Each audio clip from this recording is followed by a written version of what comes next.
What's going on, everybody? My name is Elijah, and this week I received something really cool in the mail. During Black Friday, I ordered myself a Shapeoko CNC router, and this week I received it, assembled it, and made my first test with it. Now, in the last video, I mentioned how the next project was going to be another Star Wars related one, and I still consider that true because I'm not counting this video as another build. But when I received this thing in the mail, far sooner than I expected, by the way, props to Carbide 3D, I just had to drop everything so that I could play with it. Which is great because now I'll be able to use it in the next video. But without further ado, let's get to it.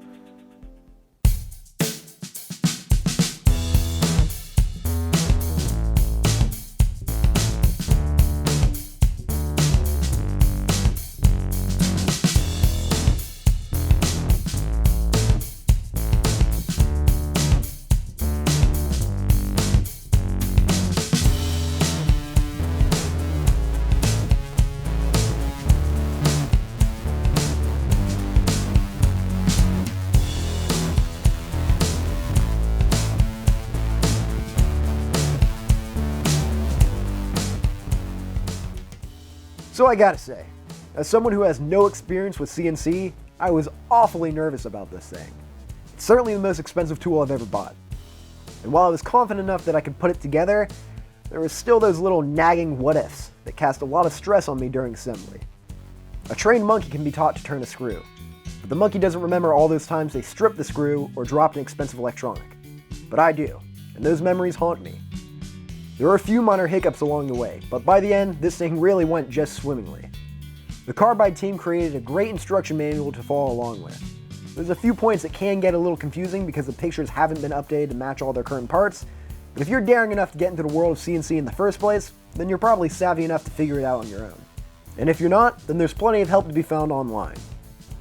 Overall, the most difficult step of the entire process was just leveling and squaring the body. That's something that I'm sure I'll be rechecking and revisiting a few more times, just to make sure that everything is exactly where it's supposed to be.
When it comes to testing this bad boy out after assembly, Carbide supplies you with a nice little Sharpie and an online file to draw.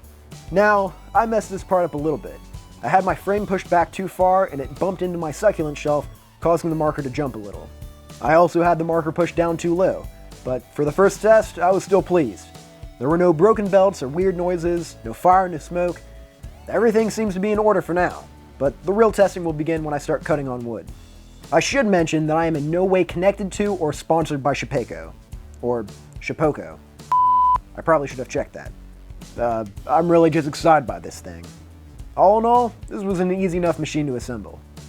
I say that now and hope that I don't have some sort of catastrophic incident in the near future due to my incompetence. But that's not going to happen, right?